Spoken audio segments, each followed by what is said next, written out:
Hello बच्चों, let's see this question. The question says a fully charged capacitor has a capacitance C1. It is discharged through a small coil of resistance wire embedded in a thermally insulated block of a specific heat, capacity S and mass M. If the temperature of the block is raised by delta T, the potential difference V across the capacitance each, and we are given 4 options. तो इस question में हमें कहा गया है कि हमारे पास एक कैपेसिटर है वो फुल्ली चार्ज्ड है और इस कैपेसिटर का कैपेसिटेंस सी है।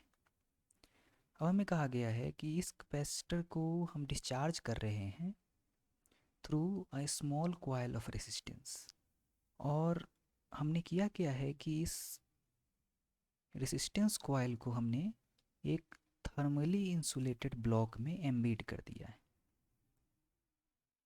तो होगा क्या कि ये रेसिस्टेंस जो है, रेसिस्टेंस कॉइल, ये कैपेसिटर को डिस्चार्ज करेगा, तो जो एनर्जी स्टोर रही होगी कैपेसिटर में वो इस रेसिस्टेंस कॉइल से होकर गुजरेगी, और यहाँ पर ये रेसिस्टेंस कॉइल में ये हीट एनर्जी में चेंज हो जाएगी, और जो ये हीट एनर्जी है ये इस थर्मली इंसुलेटेड ब्लॉक का टेम्परेचर इंक्रीज कर देगी। तो वही हुआ है, जो एनर्जी स्टोर्ड थी कैपेसिटर में वो थर्मली इंसुलेटेड ब्लॉक का टेम्परेचर रेज करने में यूज हो गया है।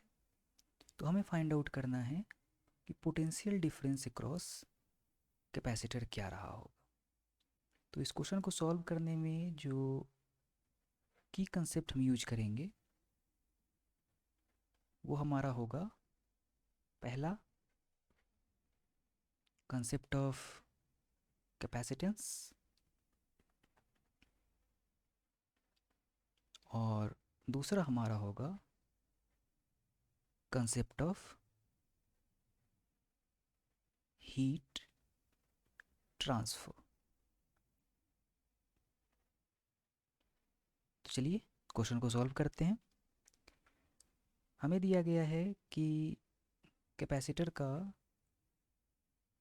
कैपेसिटेंस सी है और ये फुल्ली चार्ज्ड है। तो हम मान लेते हैं कि कैपेसिटर के अक्रॉस जो पोटेंशियल डिफरेंस है वो है भी। तो एनर्जी स्टोर्ड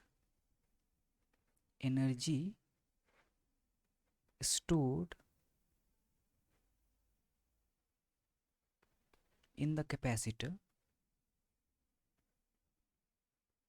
इसका फॉर्मूला क्या होता है, इसको हम यू से डिनोट कर ले। इसका फॉर्मूला होता है half multiplied by capacitance multiplied by potential difference, जो पोटेंशियल अक्रॉस है कैपेसिटर की, हाफ सी बी स्क्वायर। अब ये जो एनर्जी स्टोर था कैपेसिटर में ये चेंज हो गया होगा हीट एनर्जी में, और उस थर्मली इंसुलेटेड ब्लॉक का वो टेम्परेचर डेल्टा टी इंक्रीज कर दिया होगा। तो हम फाइंड आउट कर लेते हैं कि डेल्टा टी टेम्परेचर इंक्रीज करने में, उस थर्मली इंसुलेटेड ब्लॉक का टेम्परेचर डेल्टा टी इंक्रीज करने में कितनी हीट की ज़रूरत हुई होगी।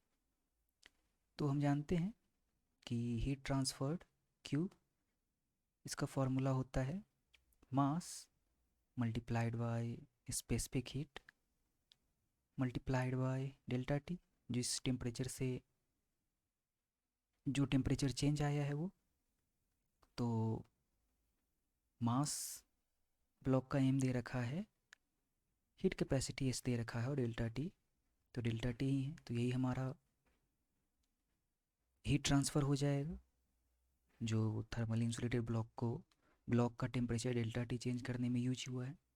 This heat should be equal to energy stored in the capacitor U, so this should be equal to half C V square, क्योंकि जो एनर्जी स्टोर थी कैपेसिटर में वो यूज हो गई है ब्लॉक के टेम्परेचर को इंक्रीज करने में।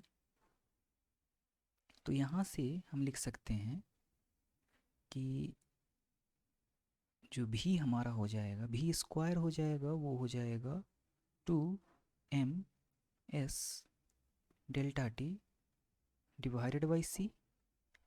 तो जो हमारा भी स्क्वायर हो जाएगा, भी स्क्वायर, वो हो जाएगा 2m(s) delta T divided by C का रूट अंडर, सॉरी ये भी का रूट अंडर।